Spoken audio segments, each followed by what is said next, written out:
Hola, hola, ¿se escucha bien? ¿Cómo están? Qué bueno, me alegro de verlos. Eh, ¿Qué vamos a hacer? Ah, sí, sí, vamos a pasar el tiempo de la dedicación. ¿Cómo han estado las vacaciones? Veo algunos que ya están regresando a poquito, otros que no están. No, no los veo. No puedo decir que veo otros que... Bueno, ustedes saben, ya. Empecemos de nuevo, por favor. Eso no queda en el video, ¿verdad? Ya, qué bueno. ¿Cómo están? Oremos. Señor y Padre Celestial, gracias por poder acercarnos a tu palabra, Señor. Te ruego que a pesar de mí y mi torpeza, Señor, podamos escuchar tu palabra, puedas hablar a nuestras vidas, porque finalmente eso es lo que tiene que quedar en nuestro corazón, Señor. Más allá de lo que yo pueda decir o yo haya entendido, no es importante, Señor, sino lo que tú has escrito, lo que tú has decretado, Señor. Porque ahí está la instrucción, ahí está la sabiduría, Señor. Úsame para que pueda transmitir tu verdad. Y cualquier cosa que no corresponda, Señor, quítala de mis labios, Señor. Te pido también por los corazones de cada uno de los que estamos aquí, para que estemos atentos, para que no estemos distraídos pensando en lo que vamos a almorzar o lo que tenemos que hacer más tarde, Señor, para que también podamos estar concentrados, para que también lo que vayamos a escuchar, Señor, no sea solamente información, sino que podamos tomarlo como palabra tuya, Señor, para ser cada día más como tu Hijo. Te rogamos, Señor, por todo lo que vamos a escuchar y aprender. En el nombre de tu Hijo lo pedimos. Amén. Bien, hermanos, hoy día vamos a hablar de Job. Yo sé que puede no parecer muy alentador y de cierta forma es una historia que yo creo que la gran mayoría está familiarizado. Por lo menos yo creo que cuando escuchamos acerca de Job hay algo que se nos viene a la mente, que es un hombre que lo pasó mal, pésimo, muy pésimo, muy mal. Un hombre que lo perdió todo, ¿cierto? Yo creo que esa es la imagen, la primera imagen que se nos viene a la mente, con lo cual nosotros podemos asociar a este personaje, el sufrimiento, la pérdida. Sin embargo, la historia no se trata solamente de Job. Recordemos que este es un libro que es escrito en un tiempo desconocido, probablemente anterior o durante el tiempo de Abraham. Eso quiere decir que fue escrito antes que Génesis, porque Génesis fue escrito en el tiempo del desierto, cuando Moisés, descendiente de Abraham, estaba en el desierto. Así que probablemente estamos hablando del libro más antiguo de la Biblia. Importante eso. Pero este libro no es un libro histórico, no es un libro que nos va a dar información o contexto con respecto a civilizaciones, con respecto a eventos. Es un libro poético, es un libro de poesía. ¿Se acuerdan de los libros poéticos? Como Salmo. Ana, por favor, allá, porque si no me va a desconcentrar. Es un libro poético. Significa que ahí nosotros vamos a estar escuchando cosas que vienen del corazón de los hombres. Algunas cosas van a ser correctas porque van a estar fundadas en quién es Dios, pero también otras van a ser cosas que vienen directamente desde el dolor, desde la rabia, desde la pena. Se van a decir cosas en este libro que no necesariamente son verdad. Son verdad desde el punto de vista de quien las está sintiendo, pero no necesariamente contiene una verdad bíblica con respecto a Dios. ¿De qué estamos hablando? Es un libro de poesía, es un libro de reflexión, es un libro que explora de cierta forma la naturaleza humana y a la vez nos expone quién es Dios. Entonces, ¿a qué voy con todo esto? No es sencillo lo que vamos a hacer hoy, no es fácil, porque vamos a estar estudiando un libro que no es 100% literal, ¿ya? No es histórico. Es un libro que tiene mucha reflexión, muchas emociones, muchos pensamientos, muchos dichos. Más que historia es una conversación.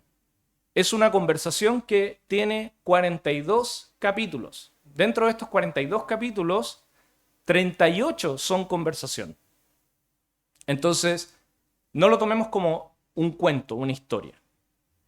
Y lo interesante es que aquí tenemos una conversación entre 5 personajes. Y estos 5 personajes tienen puntos de vista distintos, opuestos. Y lo interesante de esto es que a pesar de que son 5 puntos de vista diferentes y que se oponen, en los 5 hay verdad. Los 5 de cierta forma tienen razón. Y por eso es tan difícil leer el libro de Job. Así que si usted está animado con querer estudiar Job, qué bien, porque es un libro importantísimo. Sin embargo, no sencillo. 5 puntos de vista distintos, contrarios y ciertos a la vez. Difícil. Por eso cuesta a veces agarrar el hilo de Job, porque pareciera que esto no va a ningún lado. Y vamos a estar estudiando acerca de un ciclo que se repite dentro del libro de Job. Un ciclo turbulento. Pero, por algo fue escrito, ¿no? Hay algo que Dios nos quiere mostrar con respecto a nuestro corazón y con respecto a Él. Bueno, acerca de Job, plantea preguntas. Es un libro que se trata más de las preguntas que de las respuestas. Nosotros estamos acostumbrados a, bueno, si tiene una pregunta, en la palabra está la respuesta.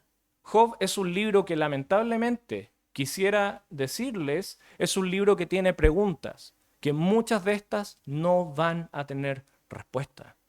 ¿Cómo es eso? ¿Dios no puede responder? No, no es que Dios no pueda responder, es que nosotros no tenemos las herramientas para entender la profundidad de Dios ni sus misterios. Pero las preguntas están. Y las preguntas no están mal. Preguntas como, ¿por qué Dios permite que los que le temen a Él sufran? ¿Ha visto gente que ama a Dios y que sufre? No se supone que si uno ama a Dios como que todo debería ir bien, ¿no? Pero no es así. ¿Por qué los que aman a Dios sufren? Hemos sufrido. Tenemos hermanos que están sufriendo. Preguntas como esa plantea el libro de Job. ¿Por qué Dios nos hace pasar a veces por situaciones difíciles? Dios nos hace pasar por situaciones difíciles, pero como que a veces no nos responde. No nos dice qué quiere. ¿Les ha pasado eso? ¿Han visto eso? Que a veces estamos pasando por algo difícil y oramos y buscamos en Dios, pero Dios no nos dice, mira, tranquilo, esto es lo que yo quiero, esto es lo que tú tienes que hacer. Y nos tiene ahí y pareciera que no hay salida, que no hay respuesta. ¿Les ha pasado? ¿Lo han visto en alguien? Yo sí. Preguntas como esa. Abre el libro de Job. Y otra pregunta que puede sonar blasfema. Ojo con lo que voy a decir. Es una pregunta que puede sonar blasfema, pero es una pregunta cierta, porque yo me la he hecho. Y tal vez usted se la ha hecho. ¿Dónde está Dios? Nadie quiere decir eso en público, pero yo creo que más de alguien lo ha sentido en momentos de crisis. ¿Dónde está Dios?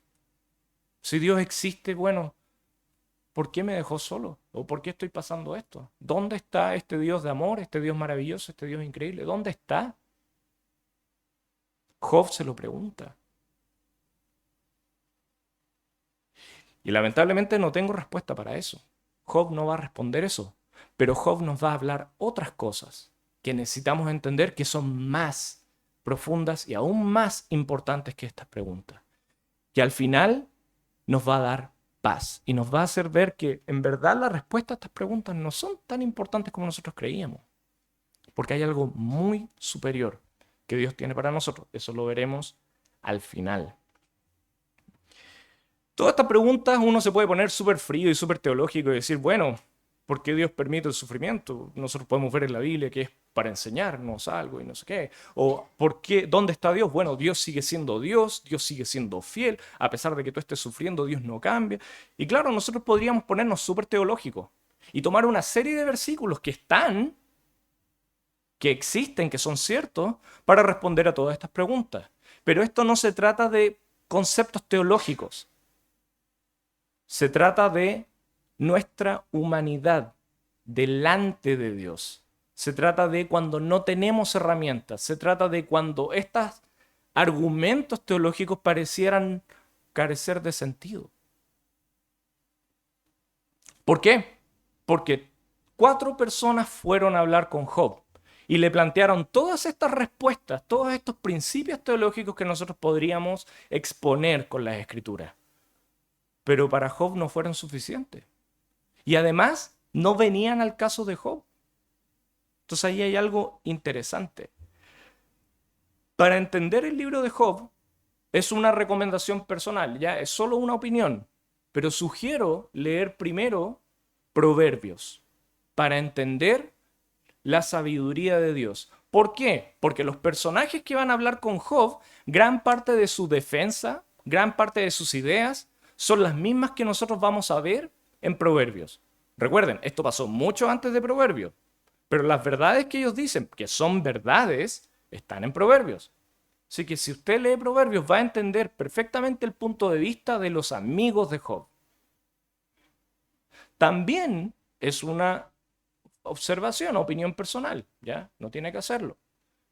Pero recomiendo también leer Eclesiastés, que es el libro que habla acerca de lo injusta que puede ser la vida, lo aleatorio de los eventos que ocurren. Porque no todo parece que está regulado por una verdad universal. No siempre al justo le va bien.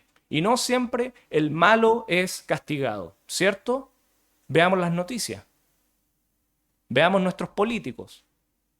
Veamos estos jueces. ¿Y cómo están? De lujo.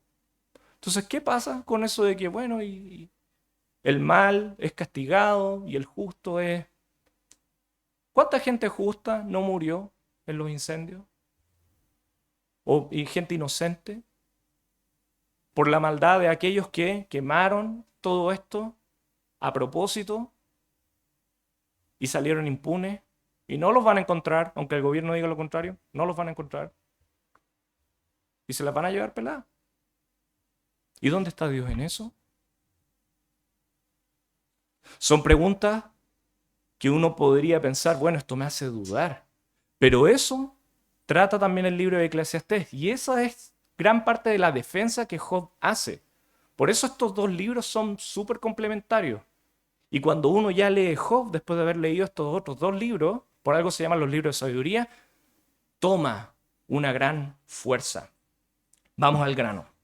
Capítulo 1, versículo 1.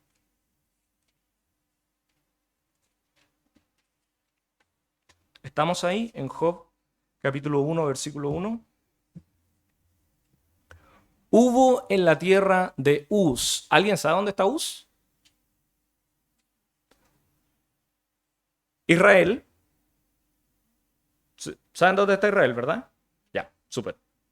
Tenemos la costa, el Mediterráneo, tenemos Israel.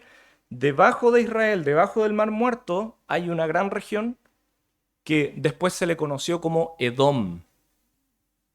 ¿Se acuerdan de los edomitas? Estos tipos que eran malos y que peleaban con los israelitas cuando después Josué quiso conquistar la tierra prometida y tuvieron todos estos problemas. Descendientes de Esaú. En los tiempos de Job no era Edom, pero es la misma región. La tierra de Uz. ¿Ya? Ahí. Debajo de lo que después se conoció como Judá, en el Mar Muerto. Ahí estamos. O sea, una región lejana, diferente a la que vemos, por ejemplo, en las historias de Abraham, ¿ya? Un varón llamado Job.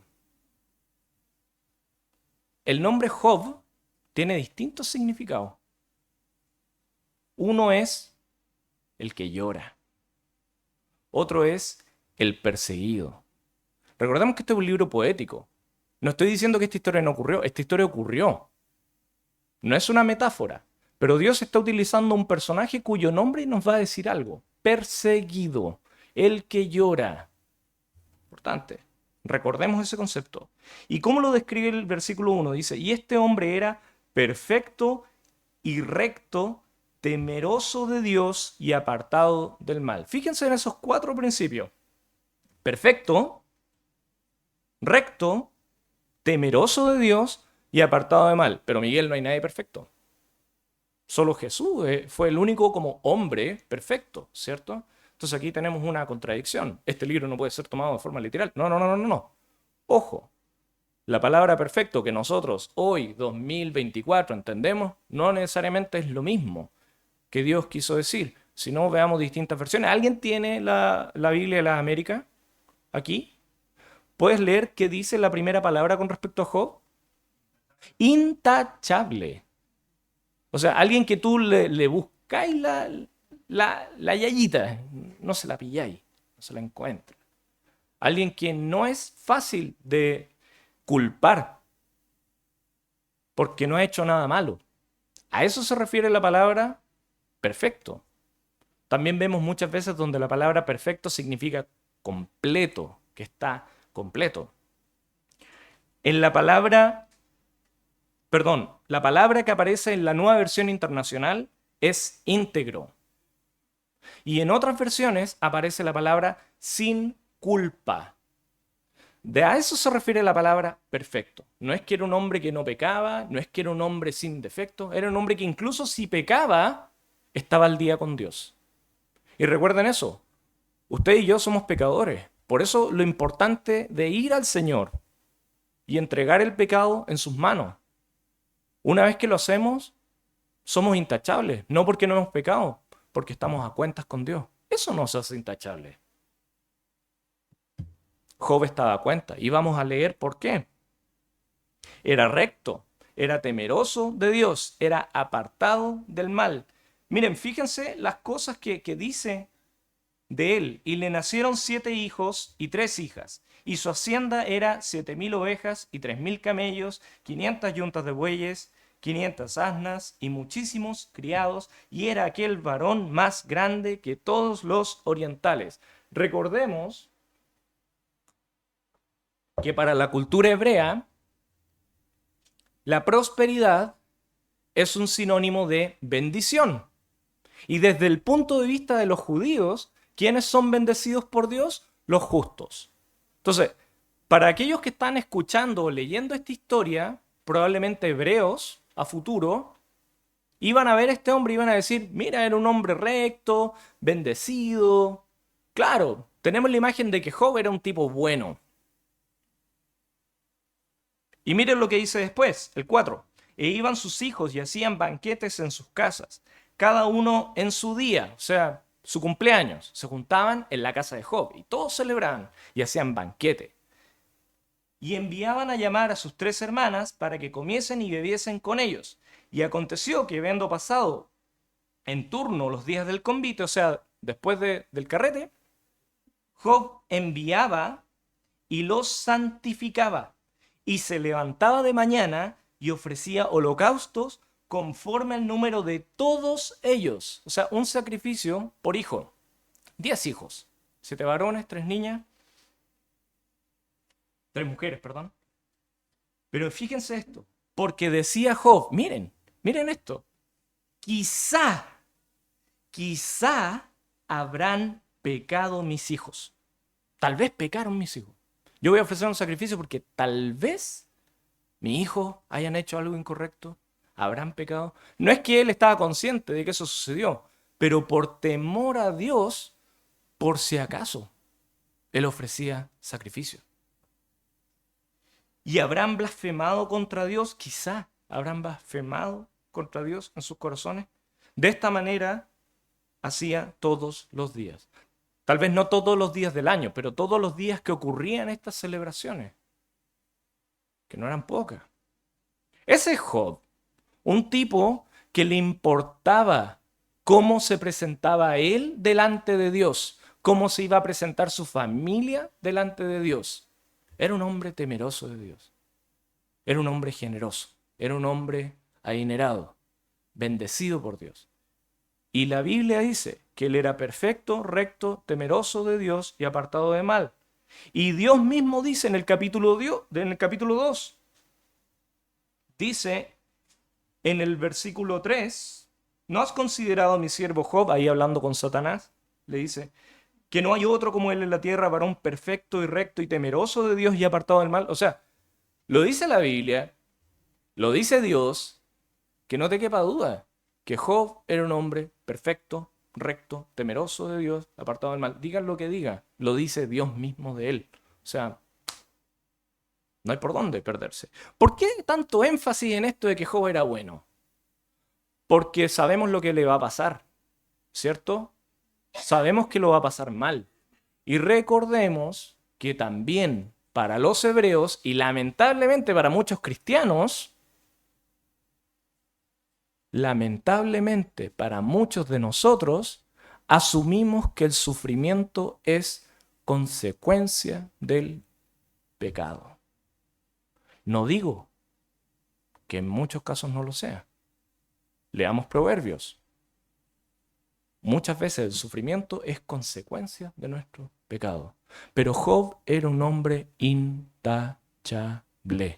Y vaya que sufrió. Eso es muy, muy, muy importante. Porque eso es algo que nunca debemos perder. Son 42 capítulos. Y los amigos de Job hasta nos pueden empezar a convencer de que Job es malo. Pero no perdamos de vista ese punto hasta el final. Que Job era un hombre irreprensible. Por lo tanto, él no hizo nada malo para merecer lo que le pasó. Otro ejemplo. ¿Se acuerdan cuando los discípulos se acercan a Jesús en Juan y le dicen, mira Jesús, aquí tenemos un ciego. ¿Quién pecó para que él sea ciego? ¿Quién lo hizo mal? ¿Dios está castigándolo a él? ¿Él pecó? ¿O fueron sus padres? Tal vez sus padres. Porque también la Biblia dice eso, que a veces Dios castiga a los hijos por la maldad de los padres. Y así hasta la cuarta generación. Entonces, mira Jesús, aquí hay un ciego. ¿Quién pecó? ¿Él?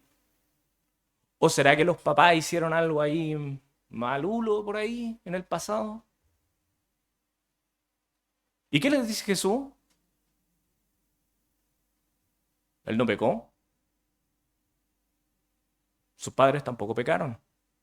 Entonces en la Biblia hay 5 personajes que nunca pecaron. Está Jesús que nunca pecó, está Job que nunca pecó, está el ciego y están sus padres. En la Biblia hay 5 personajes que nunca pecaron. No está hablando de eso. ¿Entienden lo que estoy hablando?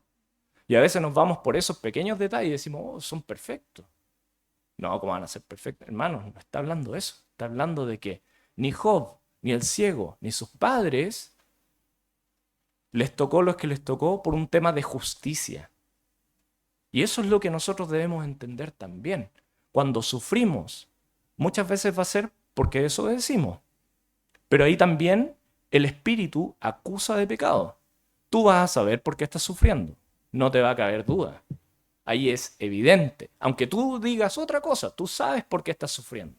Si el espíritu te acusa de pecado. Pero si el espíritu no te acusa de pecado y no has hecho un pecado del cual tú veas consecuencia de lo que está pasando, no necesariamente es por eso. Saquémonos ese concepto de que los que sufren se lo merecen. ¿Y los que murieron en el incendio? No digo que todos eran buenos, pero yo soy malo y yo no he muerto. ¿Es eso justo? ¿Soy yo más justo que los que murieron? De ninguna manera. ¿Se fijan? Las cosas no son tan simples. Y ese concepto es importantísimo. Por eso en los primeros capítulos se establece muy bien el punto de Job, un inocente que lo ha perdido todo. Interesante. Job era un gran hombre, pese a que él no tenía la ley. Recordemos, esta historia ocurrió antes de Moisés, por ende, él no tenía los rollos para recurrir y decir, mira, aquí están los 10 mandamientos, he guardado los 10 mandamientos desde mi juventud. Job no tenía eso. Él adoraba a Dios con lo que él sabía y ofrecía sacrificios porque eso era lo que él sabía. Y se alejaba del mal porque eso era lo que él conocía. Él amaba a Dios con todo lo que tenía y eso se aferraba a él y era íntegro. tampoco había sido llamado por Dios. Abraham, de cierta forma, no digo que él la tuvo fácil, pero de cierta forma, Dios le iba diciendo, Abraham, ándate por aquí, ahora por allá, ahora haz esto. Job no tenía eso. Entonces, es un personaje muy, muy interesante. Algo extraño que pasa en el libro de Job, que no vamos a detenernos mucho ahí, porque no es el enfoque de lo que vamos a hablar hoy, es esta conversación que tiene Satanás con Dios. Es extraño, ¿cierto? Está Dios en su trono, rodeado de seres espirituales, y también parece que hay demonios porque está Satanás. Y está esta conversación bien extraña en donde, usted puede leerlo después, en el capítulo 2, donde Dios le dice a Satanás, buena, no, le dice como, ¿dónde has estado? ¿Dónde estabas? Y Satanás le dice, por aquí, por allá, rondando la tierra, dando vueltas por aquí, por allá. Estaba en Talca. No, no sé dónde está Satanás, pero está dando vueltas por ahí. Y interesante porque Dios le pregunta, ¿dónde estás? Y Satanás le dice, por aquí, por allá, dando vueltas. Y Dios le dice, oye, ¿no has considerado, Job? Hay harto ahí que es bien interesante. ¿Por qué Dios le dice eso? Oye, ¿no has pensado en Job? Ya que estás buscando, por qué no Job? Satanás no le dice a Dios lo que realmente está haciendo. O sea, sí estaba el rey de la mentira, entonces cuenta una verdad media. Entonces sí, obvio que él estaba dando vueltas, pero Satanás no está turisteando. Satanás no andaba por ahí en el Caribe tomándose unas vacaciones. ¿Qué hace Satanás rondando la tierra? ¿Qué dice Pedro con respecto a lo que hace Satanás? Lo compara con un animal, ¿se acuerdan? Un león. ¿Y qué quiere hacer el león? ¿Comer pastito, tomar sombra? Está buscando a quién devorar. Eso está haciendo Satanás. Satanás está dando vuelta por la tierra buscando a quién devorar. Está así, a ver, ¿a quién? A usted, hermana. No, no sé. Pero estaba buscando a alguien. Y Dios le dijo, oye, Job. Y él le dice, claro, porque Satanás conocía a Job. Dijo, claro, me la tiraste fácil. ¿Qué le dice Satanás? Así es re fácil honrarte, pues si mira lo bendecido que está él. Es interesante porque recordemos el pensamiento hebreo, que muchas veces es el nuestro también. Uno es bueno y como uno es bueno, cosas buenas te pasan y eres bendecido. Pero el pensamiento de Satanás también es un pensamiento que está en el mundo, que es, como a mí me han pasado cosas buenas, es fácil que yo sea bueno. En cambio, como a mí me han pasado cosas malas, es fácil que yo haga cosas malas. ¿No está acaso ese pensamiento súper vigente hoy en día? No, es que tenéis que entender que los que están aquí matando gente vienen de una situación súper difícil, vienen de una condición terrible, entonces hay que ser empático con aquellos que hacen el mal, porque no es que alguien se levanta y dice, hoy día voy a ser malo, son las circunstancias los que nos hacen malos. Y claro, tal vez esta gente que tiene dinero les es fácil juzgar porque ellos son privilegiados y el mundo habla de eso, de privilegios. Entonces, tenemos también el otro punto de vista. Tenemos como este punto de vista del karma, como yo hago el bien, me pasan cosas buenas, pero también tenemos este otro punto de vista que es contrario, que es como culpar las circunstancias. Tengo una mala condición, por ende no esperen que yo haga algo bueno. Y ambas posturas tienen errores. No, no es lo que Dios dice. Entonces, cuidado, cuidado con estas cosas que están tan arraigadas en nuestra educación, en nuestra cultura, en nuestra iglesia a veces. Cuidado. Satanás se dedica a eso, a acusar. Y acusó a Job, le dijo, pero él no es inocente. Él solo te está siguiendo la corriente, porque sabe que va a obtener un beneficio. Y las acusaciones que él hace, en verdad, no son, no están tan mal, no están tan erradas, porque muchas veces somos así. ¿O acaso cuando uno es niño no se porta mejor cuando quiere pedir un favor? Sí. O cuando uno quiere pedirle algo al jefe, un aumento, uno se pone como más simpático, se empieza a reír de los chistes, ¿no? Sí. Satanás conoce la naturaleza humana. Y nosotros no podemos desconocer eso, que somos muchas veces así. Agradecemos a Dios y venimos a la iglesia cuando estamos bien, pero cuando nos va mal, le damos la espalda a Dios. Dios ya no me ama. Dios ya no está conmigo. Ah, claro, a estos hermanos sí los bendice, pero a mí que yo aquí y acá y hago esto y no sé qué. Sí, así es la naturaleza humana. Job habla de eso. Hay que leerlo. Pero ¿qué cosa pasa? Dios le permite, le dice, bueno, haz esto, pero este es el límite. No lo tocarás a él. Y Satanás hace todo lo que quiere con Job, pero no lo puede tocar. Y después Satanás le reclama porque no le resulta. Job no maldice a Dios. Y le dice, claro, es que es re fácil porque a él no me dejaste tocarlo. Pero si yo lo llegase a tocar, te apuesto que no te bendeciría. Y Dios le dice, haz lo que quieras con él, pero no lo mates. Remueve. O mejor dicho, le permite más. Y Satanás hace lo que quiere con él. Y Job no maldice a Dios. Y Satanás no vuelve a aparecer. En todo el resto de la historia, ya no apareció. Porque no logró lo que quería. Fue a buscar a otro. Yo creo que siguió rondando la tierra buscando a otro. ¿Por qué estamos hablando de esto? No quiero detener la historia aquí. No es el punto central. Pero sí creo que hay un par de principios que son importantes mencionar con respecto a Satanás. Primero, Satanás no está en el infierno, como muchos pensamos. No está con un tridente ahí, con las llamas, con unos cachos ahí, pinchando, no sé, a mi vecino que era bueno para, no sé. No está ahí en el infierno. Satanás está aquí.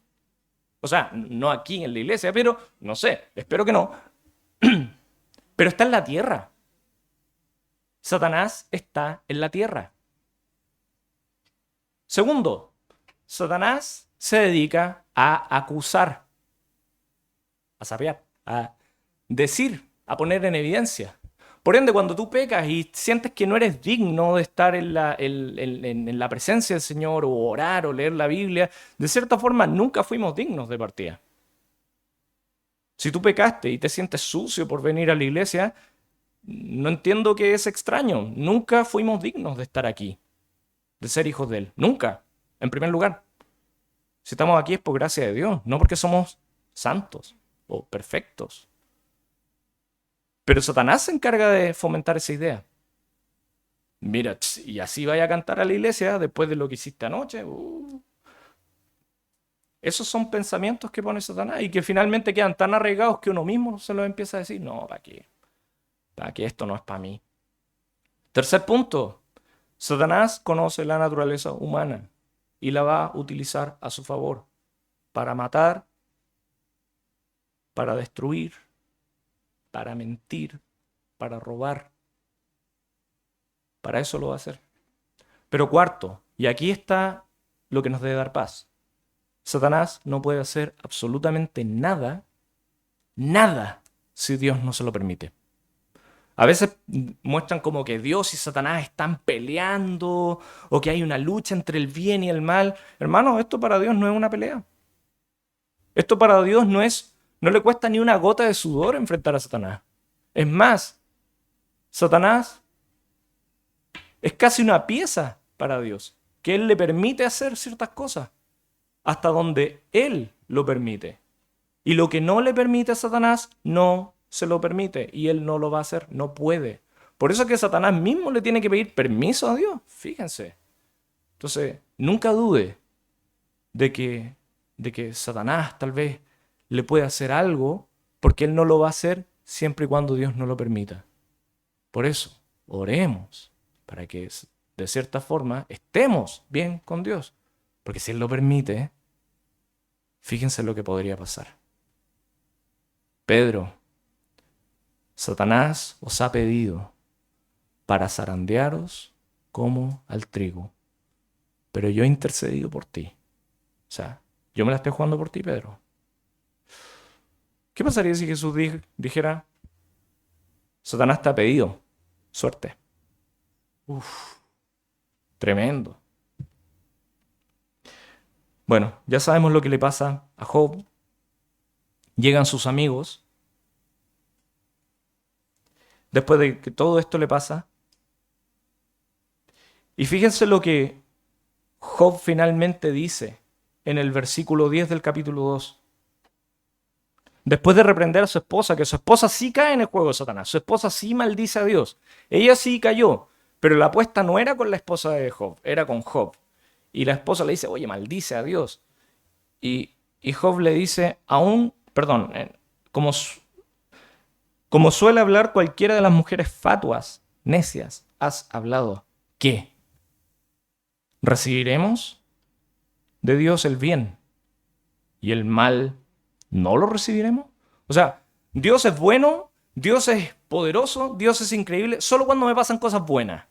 Amén. No, Dios también es Dios cuando nos va mal, cuando sufrimos. ¿O acaso la Biblia dice que solo nos van a pasar cosas buenas? No, no, no, nunca dice eso. Nos van a pasar cosas buenas. Eso se llama la gracia de Dios. Pero también nos van a pasar cosas malas. ¿Por qué? Aquí hay que leer Job. ¿Ya? Hay que leer Job. Ese es el misterio. Pero nos van a pasar cosas malas. Interesante. Job, a lo largo de todo el libro, va a pasar por distintos estados emocionales. ¿Ya? Pues de hecho, el capítulo 3, él va a hablar después de 7 días de estar callado. Recordemos que Job lo perdió todo, perdió sus negocios, perdió sus tierras, perdió sus hijos, todos murieron. Sus siervos, lo perdió todo y además está enfermo de una enfermedad que él no entiende. Probablemente él pensaba que se iba a morir. Esto lo dijo un pastor y me hace mucho sentido que esta conversación que Dios tiene con Satanás, Job no la sabía. Yo creo que él pensó, ve el fin del mundo, o por lo menos es mi fin. Dios me está destruyendo. Job no sabía que no iba a morir. Y aquí está, 7 días, tal vez pensando, tal vez hoy día me muero, tal vez hoy día me muero, tal vez hoy día me muero. No decía nada. Y sus amigos estaban ahí. Y yo sé que vamos a criticar harto a los a los amigos de Job, ¿ya? Porque igual metieron un poco la pata. Pero hay algo que sí quiero recalcar, algo positivo que tienen los amigos de Job. Vinieron desde muy lejos, eran hombres de renombre, sabios, ancianos. O sea, ellos tenían cosas que hacer, tenían reputación, tenían influencia, poder, y se dedicaron a estar con su amigo en el momento que él más lo necesitaba. Y fueron, y por 7 días estuvieron callados. No sé si hablaban o no, pero por lo menos aquí la Biblia dice que a Job no le dirigieron palabra alguna. O sea, no fueron a darle las condolencias y a darle un par de consejos y chao, que estés bien, sigue adelante con tus escombros. No, fueron y estuvieron con él y rasgaron sus ropas, se tiraron ceniza, que todo esto son simbolismos de dolor. Y aquí yo quiero recalcar algo con respecto a los amigos de Job. Ellos entendieron algo.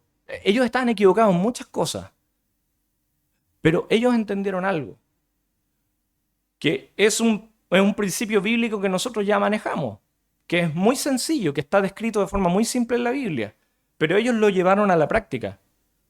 ¿Qué hacemos con los que lloran? ¿Qué hay que hacer cuando alguien llora? ¿Cuando alguien está sufriendo? ¿Qué dice la Biblia que hay que hacer?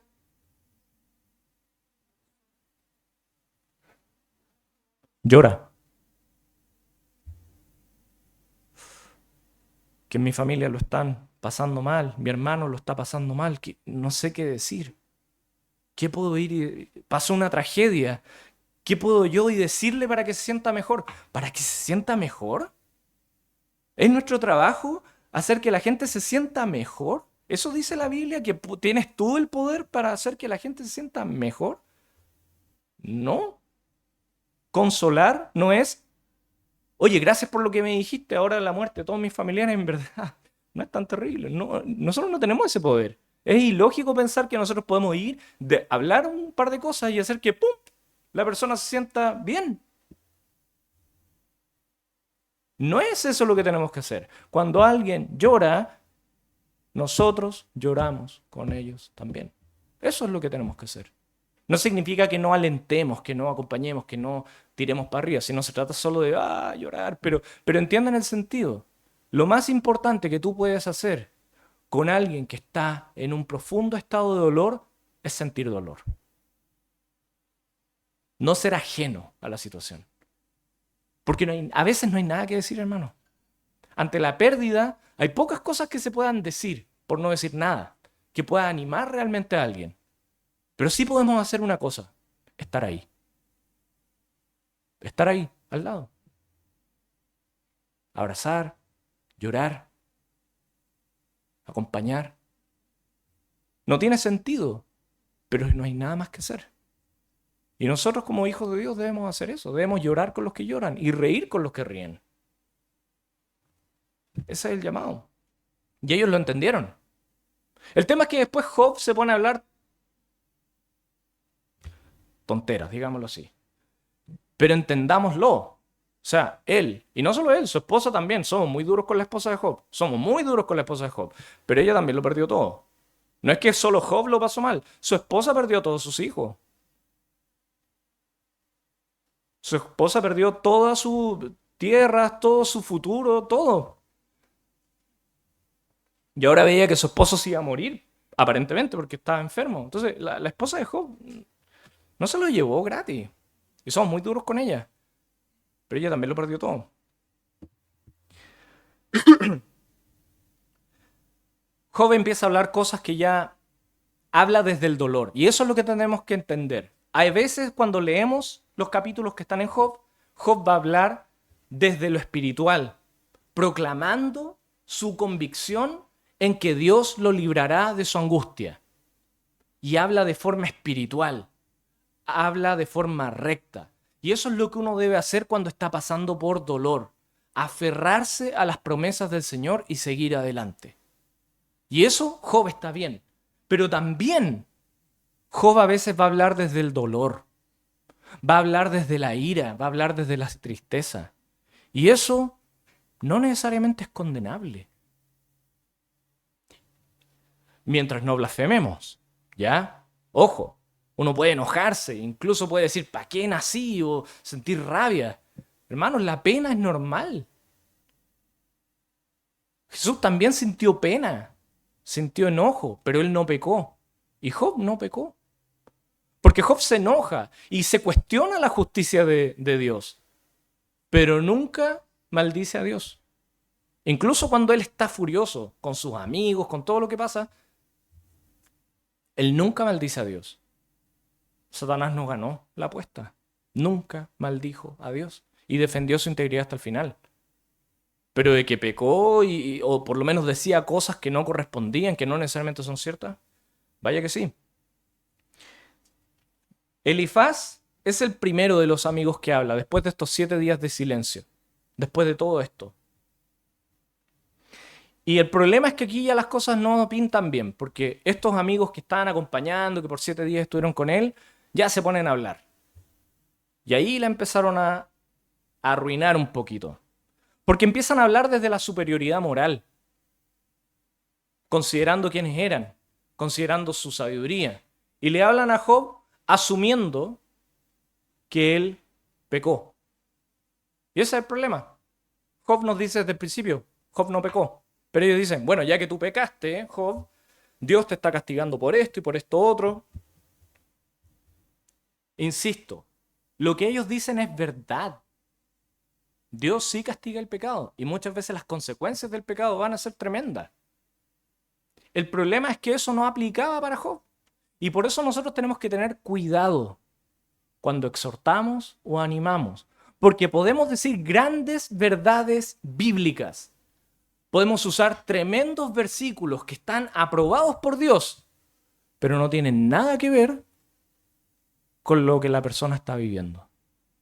Entonces, cuidado, porque podemos llegar y juzgar a alguien utilizando un versículo. Y el versículo es cierto, pero yo no lo estoy usando con rectitud, con verdad.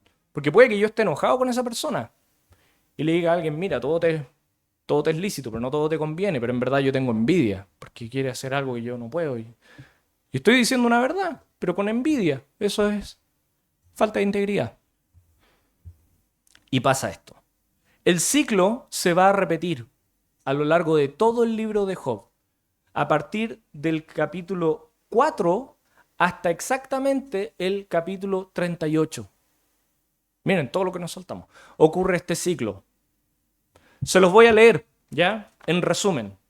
Perdón que no esté leyendo tantos versículos, pero si usted lee cada uno de los capítulos que está ahí, o por lo menos un par, se va a dar cuenta de que este es el ciclo, que se repite una y otra vez en Job. Job argumenta contra Dios. No hablando mal de Dios, sino que cuestionándose realmente si Dios es bueno o no. Los amigos lo exhortan y defienden la justicia de Dios. O sea, un Job que está hablando desde la ira, desde el dolor. Los amigos le dicen, no, nada que ver lo que tú estás diciendo, Job. Dios es justo. Como Dios es justo, como Dios es un ser justo, todo lo que Él hace es justo. Por lo tanto, lo que a ti te está pasando es justo. Por ende, tú hiciste algo malo y es justo que padezcas.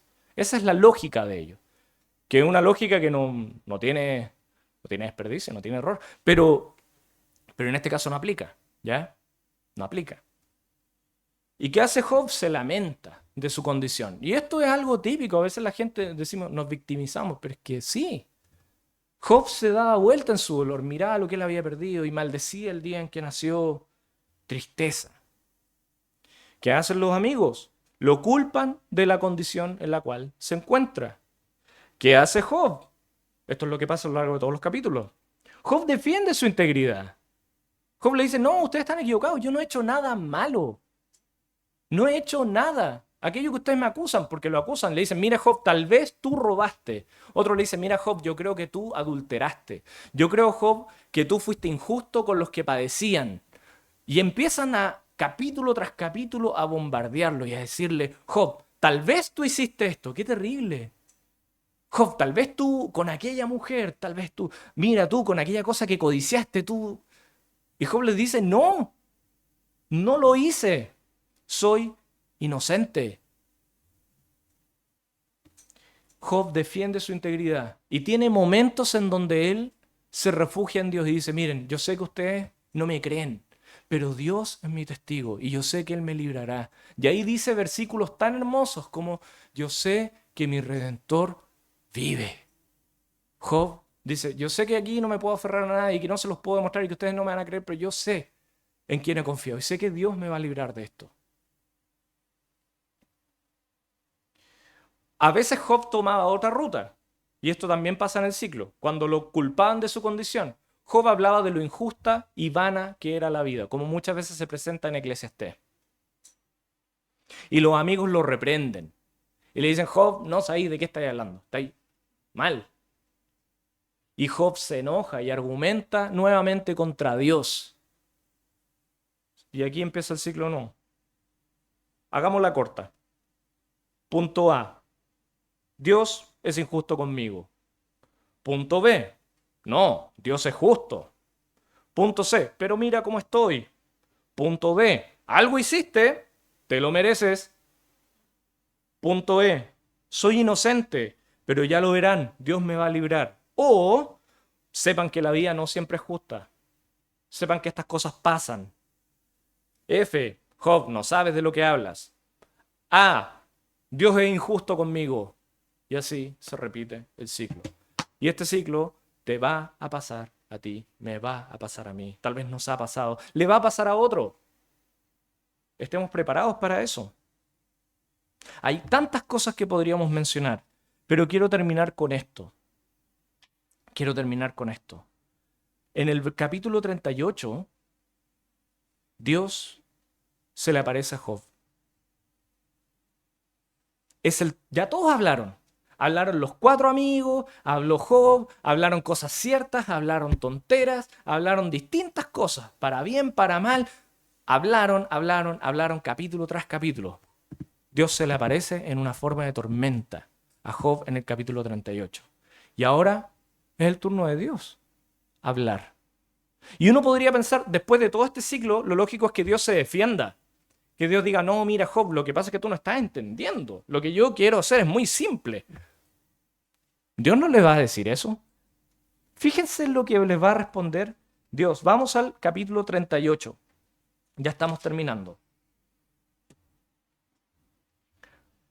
Versículo 1. Entonces respondió Jehová a Job desde un torbellino y dijo, ¿quién es ese que oscurece el consejo con palabras sin sabiduría? O sea, ¿quién es este que está mezclando aquí cosas y lo que es sabio lo está volviendo algo tenebroso? ¿Quién me está cambiando la verdad aquí? ¿Quién es este? Hablando de Job, lo dice. Miren lo que dice el 3. Ahora ciñe como varón tus lomos. Yo te preguntaré y tú me contestarás. O sea, afírmate, cabrito, porque ahora es el turno de Dios, pero Dios no va a responder. Dios va a preguntar. Interesante. Uno pensaría, viene Dios a dar explicaciones. No. Dios viene a preguntarle a Job. Tengo un par de preguntas para ti, Job. Y estas preguntas se extienden hasta el final del capítulo 41. Recordemos que son 42 capítulos. Algunas preguntas que Dios le hace a Job. Preguntas pequeñas, preguntas triviales. ¿Dónde estabas tú cuando yo fundaba la tierra? Tú que parece que sabes tanto, ¿dónde estabas tú cuando yo fundé la tierra? Házmelo saber si tienes inteligencia. No sé si Dios habla de forma tan sarcástica, ¿ya? Yo lo estoy diciendo así. Pero no eran preguntas pequeñas. Y Dios le demanda una razón. Le dice, si tienes inteligencia, contéstame esto. Si realmente me conoces, contéstame esto. ¿Dónde estabas tú cuando yo formé la tierra? ¿Quién ordenó sus medidas? O sea, ¿quién midió la tierra? ¿Quién midió las montañas? ¿Cuánto iba a medir esto? ¿Cuánto aquí y acá? Si lo sabes. ¿O quién extendió sobre ellas cordel? La respuesta es casi retórica. Yo no, obviamente, sino tú, Señor. Tú me diste la tierra. Tú sabes exactamente cuánto mide cada uno de mis cabellos, cuánto mide la montaña más grande del mundo como la roca más pequeña. Tú sabes esas cosas. Tú diseñaste cada una de esas cosas. Yo no tengo idea.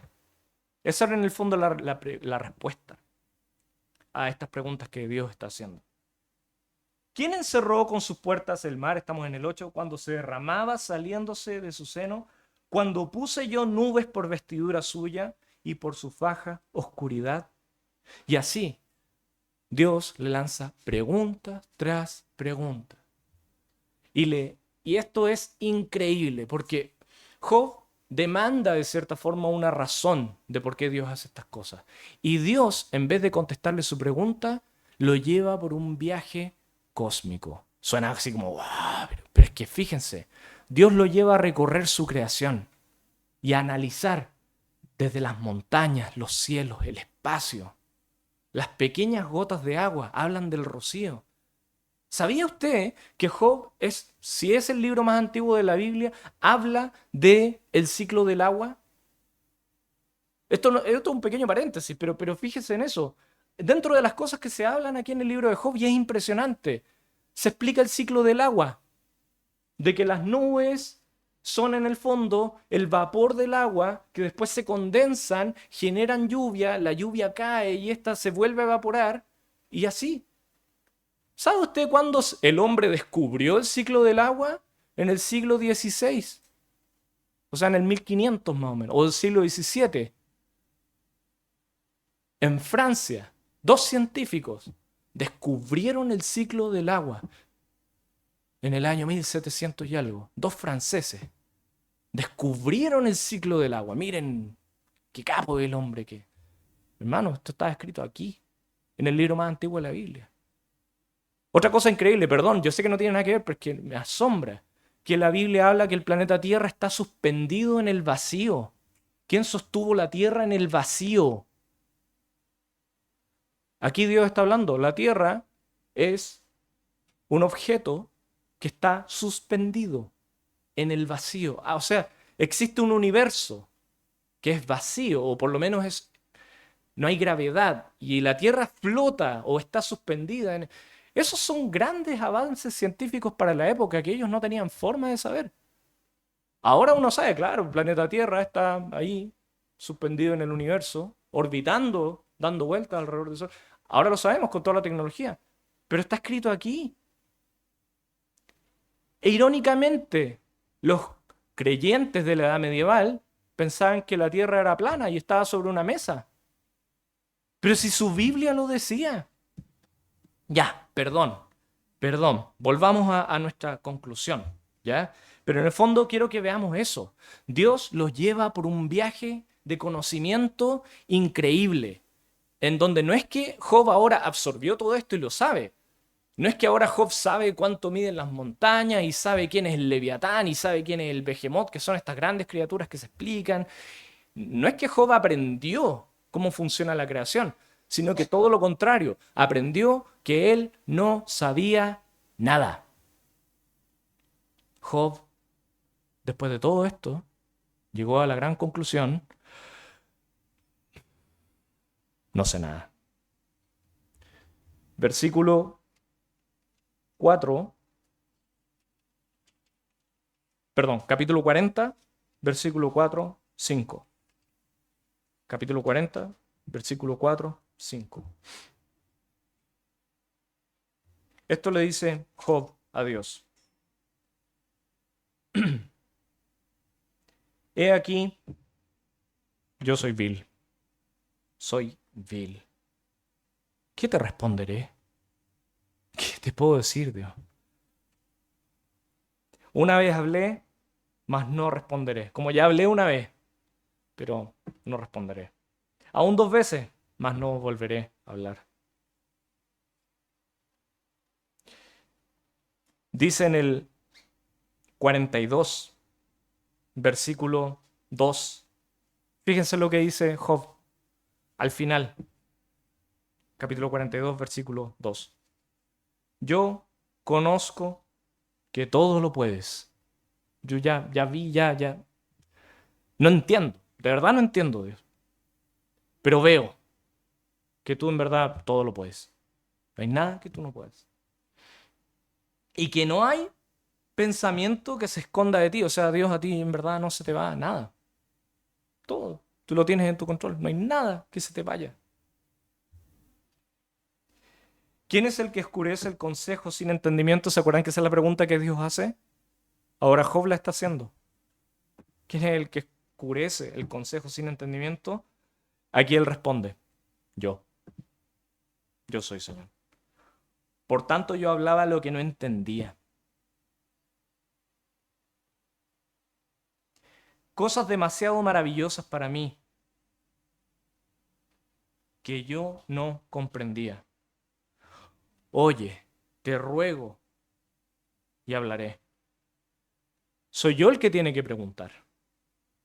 Y tú me responderás. De oídas te había oído, mas ahora mis ojos te ven. Por tanto, me aborrezco y me arrepiento en polvo y ceniza. Este pasaje no es la derrota de Job. No es que los amigos dijeron: ¡ja! Teníamos razón, ahora te arrepientes. No. No es un Job derrotado, asumiendo que él merece lo que le pasó. Es un Job victorioso, que se dio cuenta quién era su Dios. Y eso es todo lo que él necesitaba saber. Yo no necesito, yo quiero, pero yo no necesito saber por qué estoy sufriendo. Yo solo necesito saber quién es mi Dios. Y en eso, aferrarme. Tú estás sufriendo. Tú quieres saber por qué estás sufriendo. Yo también quisiera saber por qué estás sufriendo. Pero lo único que necesitamos realmente es aferrarnos a nuestro Dios. Y eso es la victoria. Y lo hermoso de esta historia es que esto no termina ahí. No termina con un Job que entendió esta gran lección de humildad y se acaba la historia. Muchos se quedan con lo que viene al final, que es que Dios le devolvió y tuvo dinero y tuvo hijos de nuevo y todo eso, que sí está muy bien. Nada va a reemplazar lo que él perdió, porque no se trata de eso, ¿ya? Pero hay una parte que es hermosa, que nos saltamos, que es que Dios reconoce a Job y le dice: bien, Job, lo entendiste. Ahora párate, toma a todos tus amigos y ofrece sacrificios por ellos, porque ellos no entendieron, hablaron tonteras, hablaron neciamente. ¿Cómo habrán quedado los amigos? Imagínense, por 38 capítulos haciendo el loco. Pensando: mira, aquí te las traigo, Peter, mira aquí las cosas que yo te estoy hablando y las verdades que de cierta forma no estaban equivocados, ¿ya? Pero aquí Dios les está diciendo: Ustedes no entendieron. Ya hablaron mal de mi siervo Job. Ahora ustedes se van a arrepentir y Job va a ofrecer sacrificios por ustedes. O sea, reivindicó a Job. No solamente Job estaba tranquilo en su conciencia que era justo, Dios públicamente les hizo ver a todos que Job era justo. Y fíjense esto, Job ofreció sacrificios antes de Moisés. Casi como Melquisedec. No digo que él es sacerdote, no estoy diciendo eso. Pero fíjense en esto, como Dios lo toma para hacer algo que en ese entonces no estaba instaurado. Como un sacerdote. Ya no solo como un hombre rico, ya no solamente como un hombre bendecido, ahora un hombre usado por Dios para su obra. Un sacerdote de Dios. No digo que lo nombró sacerdote, pero entiéndame. Para interceder ahora por sus amigos y por otros. ¡Qué giro! ¡Qué bendición! Esa es la enseñanza. Finalmente, hay muchas enseñanzas, pero si hay algo con lo que quiero que usted se vaya, porque fue algo que a mí me golpeó, es nosotros, nuestra misión, no es entender el por qué pasan las cosas. Quisiéramos entender por qué pasan las cosas. Nos encantaría saber por qué pasan las cosas, pero no podemos. Nuestra mente finalmente es limitada. No vamos a entender los motivos de nuestro Creador. Los grandes misterios y las cosas ocultas le pertenecen a Dios. Eso dice la palabra. La lección no es entender el por qué. Nuestra misión es permanecer fieles en los momentos de adversidad. Eso es la labor, esa es la misión. Y si alguien está sufriendo, yo lo acompaño y lo ayudo a que pueda permanecer fiel en los tiempos de adversidad. Para eso es la iglesia. Yo no te puedo solucionar tu problema, yo no puedo calmar tu dolor, pero puedo ayudarte para que puedas permanecer fiel.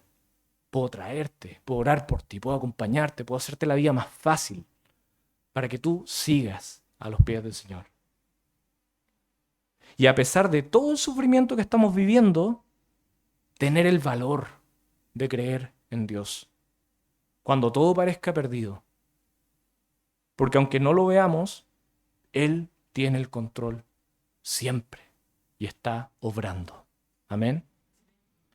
Señor y Padre Celestial, gracias por tu palabra. Gracias por esta historia que nos enseña finalmente quiénes somos delante de ti. No somos nada. No merecemos nada. Y aún así, tú nos das tanto, Señor. Lo único que te pido, Señor, lo único que te rogamos el día de hoy es que nos ayudes a serte fiel.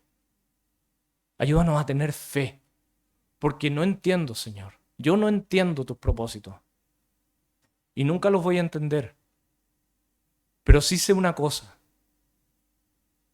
Sé que yo no soy Job. Sé que yo no soy como él. Pero sé que tengo el mismo Dios. Tengo el mismo Dios que tuvo Job. Tú eres nuestro Dios, Señor.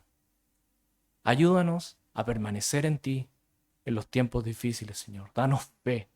Danos hermanos que nos ayuden. Ayúdanos a ser esos hermanos también para otros. Tenemos tanto que hacer, Señor. Ayúdanos a amar y no a juzgar. Ayúdanos a estar y no a criticar, Señor. Hay tanto que aprender, Señor, pero en tu palabra encontramos guía, Señor, y te damos gracias por eso. Te lo pedimos en el nombre de tu Hijo, Señor Jesús. Amén.